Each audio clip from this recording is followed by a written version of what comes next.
Hello students, I'm Dr. Preeti Gupta, Associate Professor, Department of Zoology, Government College, Kotputli. आज हम green house effect के बारे में पढ़ेंगे। आप सभी जानते होंगे ग्रीन हाउस इफेक्ट काफी सुना हुआ नाम है और बेसिक नॉलेज हम सबको पता होती है ग्रीन हाउस इफेक्ट क्या होता है। ग्रीन हाउस इफेक्ट वो टर्म है जो ये डिस्क्राइब करता है कि किस तरह से नेचुरल गैसेस हमारे अर्थ के वातावरण में, पृथ्वी के वातावरण में जो हीट वापस एस्केप होती है उसको रिड्यूस करते हैं। तो ग्रीन हाउस गैसेस जो हैं वो पृथ्वी पे से वापस लौटने वाली जो ऊर्जा है उसको अब्सॉर्ब करते हैं और पृथ्वी को गर्म बनाए रखती हैं। तो जितनी ज्यादा गैसेस होती हैं उतनी ही जल्दी और उतनी ही ज्यादा पृथ्वी में गर्मी बनती है, हीट अप होती है। कैसे करते हैं green house work? Green houses हम लोग आर्टिफिशियली बनाते हैं to trap the solar energy of the sun. Sun की ऊर्जा को ट्रैप करने के लिए हम ये बनाते हैं। तो कैसे बनाते हैं? देखिए सन, ये ग्रीन हाउस एक इफेक्ट है। ग्रीन हाउस एक बना रखा है, हरित गृह बना रखा है और ये ग्लास का पैनल होता है और ये पीली एरो से आप देख सकते हैं कि सनलाइट अंदर आ गई है और इस ग्लास पैनल से पास होकर आ गई है। तो इसमें जो पेड़ पड़े हैं, रखे हुए हैं, ये पेड़ हीट अप हो जाते हैं और दे अगेन रिलीज एनर्जी। तो ये जो एनर्जी पेड़ रिलीज करते हैं, हमने लाल एरो से दिखाई है, तो काफी मात्रा में जो एनर्जी है वो इसी ग्रीन हाउस में ट्रैप्ड या बंद के रह जाती है, बाहर बहुत कम ऊर्जा निकल पाती है। तो इसके कारण इस ग्रीन हाउस में हमेशा एक गर्मी बनी रहती है और प्लांट्स के लिए वो फायदेमंद होती है। कैसे हमारा ग्रीन हाउस इफेक्ट अकर होता है पृथ्वी के टर्म में अगर समझे तो देखिए, सबसे पहला स्टेप है सूरज की जो ऊर्जा है, सोलर रेडिएशन जिसे हम कहते हैं, वो हमारी पृथ्वी पे पड़ते हैं। जब पृथ्वी पे पड़ते हैं तो तीन तरह से वो काम में लिए जाते हैं। कुछ तो भाग वापस रिफ्लेक्ट होके एटमॉस्फेयर में चला जाता है, कुछ हमारी अर्थ अवशोषित कर लेती है और हमारी क्रियाओं में काम में लेते हैं और कुछ वापस रिफ्लेक्ट हो जाती है। तो एक तो पूरी रिफ्लेक्ट हो गई, दूसरी यहाँ से काफी रिफ्लेक्ट हो गई, पर कुछ वापस जाकर वापस यहाँ आ जाती है, चौथा स्टेप। और ये जो चौथा स्टेप है, यहाँ पर ये जो वापस एनर्जी आती है, सूरज की रेडिएशंस, ये यहाँ पर ग्रीन हाउस गैसेस होती हैं, उनके द्वारा अवशोषित कर ली जाती है ये सोलर एनर्जी। और इससे ये वाली जो गैसेस हैं, ये हमारी पृथ्वी को गर्म बनाने में मदद करती हैं, गर्म रखने में मदद करती हैं। इसके अलावा स्टेप 2 में आपने देखा था कि कुछ ऊर्जा हम अपनी दैनिक कार्यों में काम में लेते हैं, फार्मिंग में, इंडस्ट्रियलाइजेशन में, धूप एनर्जी हम यूज करते हैं। पर उसका साइड इफेक्ट क्या होता है कि जो इंडस्ट्रीज है या जो जंगलों की फायर है या इन चिमनियों से निकलने वाला धुआं है, ये सब मिलकर भी एनर्जी प्रोड्यूस करती हैं और इसका बहुत कम मात्रा एटमॉस्फेयर में चला जाता है। मेजर भाग वापस रिफ्लेक्ट होके यहाँ हमारे एटमॉस्फेयर में पड़ा रहता है। तो क्या होता है कि ये जो चौथा भाग है, that is green house gases plus ये एडिशनल हीट, ये दोनों मिलकर गर्मी को बढ़ाते हैं और पृथ्वी का टेम्परेचर बढ़ जाता है। जब पृथ्वी का टेम्परेचर बढ़ जाता है तो वो साइड इफेक्ट हमारे लिए हानिकारक होता है। अभी आगे हम देखेंगे कि क्या उसके फिर इफेक्ट, हानिकारक इफेक्ट होते हैं। कहने का मतलब है कि जब ऑप्टिमम टेम्परेचर रहता है ग्रीन हाउसेस की मदद से, तब तो लाइफ सस्टेन होती है, पर ज्यादा हो जाता है तो हमारे लिए वो हानिकारक होता है। यही ग्रीन हाउस इफेक्ट है। कौन कौन सी गैसेस हैं जिन्हें हम ग्रीन हाउस गैसेस कहते हैं और ग्रीन हाउस इफेक्ट का कारण होती हैं? पहले water vapour, carbon dioxide, nitrous oxide, methane और क्लोरोफ्लोरोकार्बन्स। तो आप इसमें चित्र में देखिए, ये जो पाई डायग्राम है इसमें दिखाया हुआ है कि 54% CO2 रिस्पॉन्सिबल है और 21% CFC रिस्पॉन्सिबल है ग्रीन हाउस इफेक्ट के लिए। CO2 जैसे मैंने बताया 54% है of all the green house gases in the world. और उसमें पिछले 60 सालों में ये देखा गया है कि कार्बन डाइऑक्साइड का जो स्तर है वो बड़ा है, हमारे इकोसिस्टम को हानि पहुंचा रहा है। कार्बन डाइऑक्साइड कहाँ से आती है आप सब जानते हैं, हम अपने श्वसन के द्वारा निकालते हैं। इंडस्ट्रियलाइजेशन या औद्योगिकीकरण में चिमनियों के जल में के निकलने वाले धुएं से, फॉसिल फ्यूल्स के जलने से, जंगलों में जो आग लगी उससे, और उसके कारण CO2 तो रिलीज हो ही रही है, प्लस पेड़ों की संख्या भी कम हो रही है, तो ऑक्सीजन की मात्रा भी कम हो रही है। और ये माना जाता है कि औद्योगिक क्रांति जो आई थी, इंडस्ट्रियल रिवोल्यूशन से लेकर आज तक CO2 का लेवल 1/3 ज्यादा हो गया है पृथ्वी पर, विच यू कैन अंडरस्टैंड कितना हार्मफुल है हमारे लिए। Then comes methane. Methane 20% enhanced greenhouse effect show करती है, और ये एटमॉस्फेयर में 10 से 12 साल तक रहती है। तो आप सोच सकते हैं कितने लंबे समय तक ये हमारे लिए हानिकारक होती है। क्लोरोफ्लोरोकार्बन्स पाई जाते हैं एरोसोल स्प्रेज में, ये जो हमारे परफ्यूम के बॉटल्स और शेविंग क्रीम्स के और इसके आजकल आते हैं। फ्रिज के पीछे जो गैस हम भरते हैं वो क्लोरोफ्लोरोकार्बन ही होती है। ऐसे ही एयर कंडीशनर में भी, AC में भी ये पाई जाती है। और इसके अलावा क्लियरिंग जो सॉल्वेंट्स होते हैं, क्लीनिंग एजेंट्स जो होते हैं, उसमें CFC मौजूद होता है। और CFC की एक प्रॉपर्टी होती है कि ये 1 लाख कार्बन डाइऑक्साइड मॉलिक्यूल्स को ट्रैप कर सकता है, जकड़ लेता है। और ये 1 लाख मॉलिक्यूल्स एटमॉस्फेयर में काफी लंबे समय तक रहते हैं, तो आप समझ सकते हैं कितनी ये हानि हमारे एटमॉस्फेयर को पहुंचाते हैं। क्या हो सकता है? आप जानते हैं कि या तो कुछ जगहों पर जहाँ पे कि कभी सूखा नहीं पड़ता था, वहां सूखा पड़ रहा है, और जहाँ सूखा पड़ता था वहां बाढ़ आ गई, जैसे कि हमारे बाड़मेर में। बाड़मेर कहने को डेजर्ट एरिया है, पर आजकल पिछले 2-3-4 सालों से उसमें फ्लड्स आ रही हैं, बाढ़ आ रही है। तो ग्लोबल वार्मिंग के कारण टेम्परेचर वेरिएशन बहुत देखा गया है, और ये रीजन पोलर ग्लोबल वार्मिंग के कारण हमारे पोलर के जो आइस कैप है वो पिघल रही है, बर्फ, और समुद्री का जो जल स्तर है वो समुद्री जल स्तर बढ़ रहा है।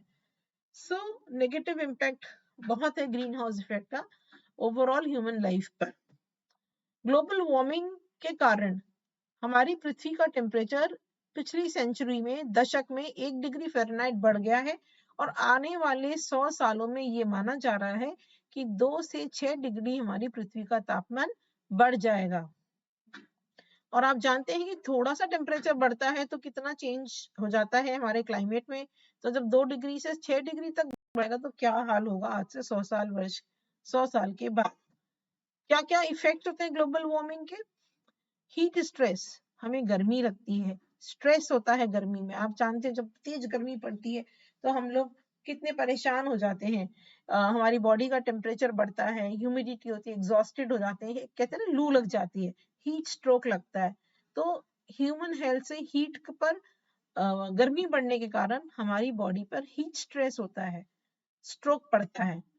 प्लांट्स और एनिमल्स में क्या होता है कि क्योंकि प्लांट और एनिमल्स बिल्कुल एनवायरनमेंट पे डिपेंडेंट है, तो जो न्यू एनवायरनमेंट है उससे अपने आप को अडेप्ट नहीं कर पाते, और अल्टीमेटली प्लांट्स और एनिमल्स की डेथ होनी शुरू हो जाती है एक्सट्रीम हीट कंडीशंस में। ग्लोबल वार्मिंग के कारण वाटर वेपर की मात्रा बढ़ रही है, क्योंकि इवेपोरेशन हो रहा है वाटर का, और अगर ज्यादा वाटर वेपर है तो रेनफॉल ज्यादा होगा।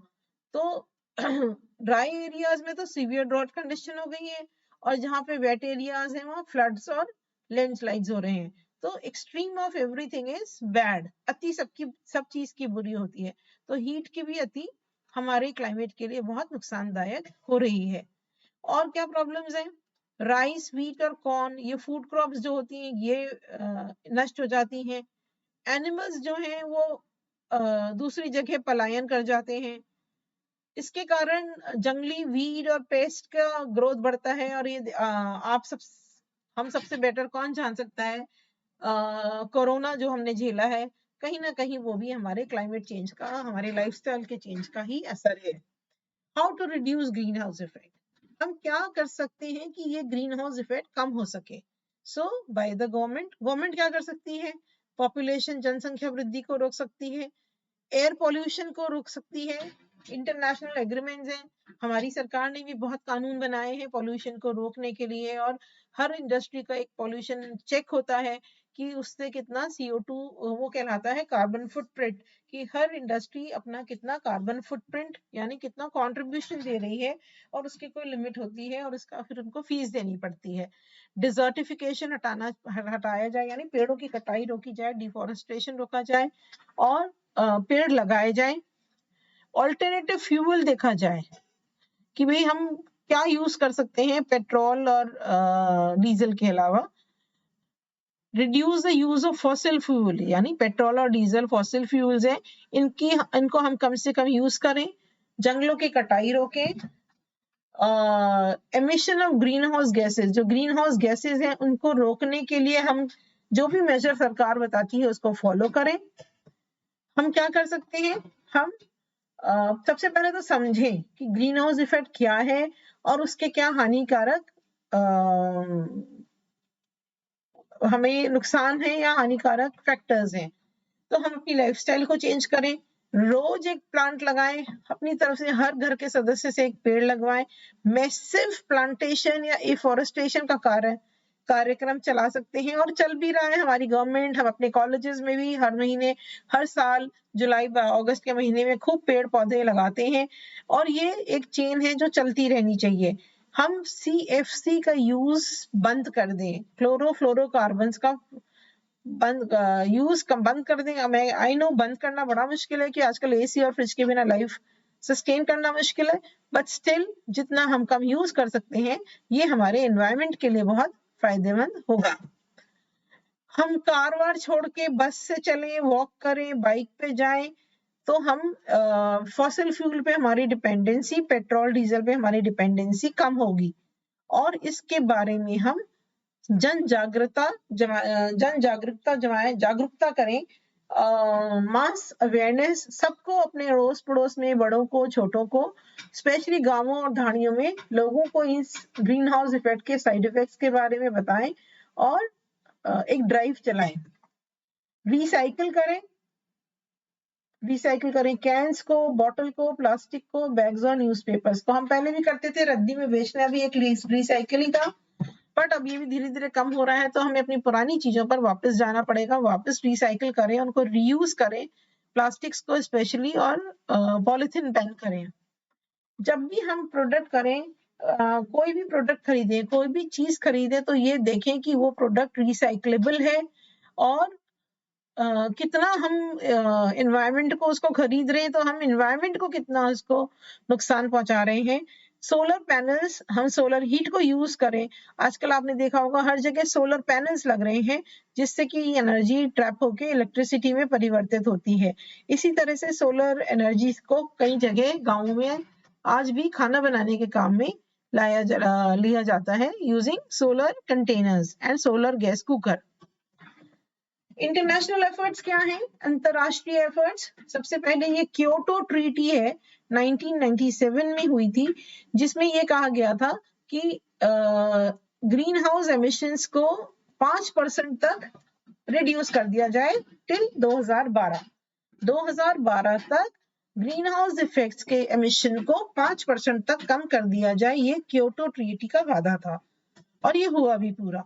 फिर पेरिस एग्रीमेंट में ये कहा गया कि United Nations framework convention on climate change, ये UNFCCC जो है, ये ग्रीन हाउस गैसेस के एमिशन के उस पर डील करती है और ये पूरा उस फील्ड पे काम करती है कि कैसे हम कम कर सकते हैं, कैसे अडेप्टेशंस कर सकते हैं और क्या फाइनेंसेस हो सकते हैं ग्रीन हाउस गैस के इफेक्ट को कम करने के लिए।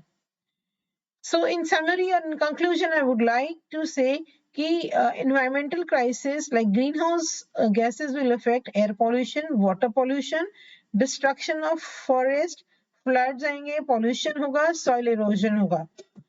So इस सबका क्या होगा? Indirectly हमारी monetary values पे असर पड़ेगा, हमारी इकोनॉमिक्स पे इकोनॉमी में फर्क पड़ेगा और हमको बहुत ज्यादा अपनी ओरिजिनल हेल्थ और ओरिजिनल वातावरण को लाने के लिए खूब सारी मनी स्पेंड करनी पड़ेगी, बहुत पैसा, और हम जो ग्लोबल वार्मिंग है उसका खामियाजा अल्टीमेटली हम ही भुगतेंगे। उसको हम चाहें तो समय रहते चेत कर उसको बदल सकते हैं। So can we not be concern, क्या हमें चिंता नहीं करनी चाहिए? मेरा मानना है कि हमें चिंता करनी चाहिए और जितना कोशिश करें उतना हमारा कंट्रीब्यूशन होना चाहिए इस एनवायरमेंटल ग्लोबल वार्मिंग को रोकने के लिए। So thank you.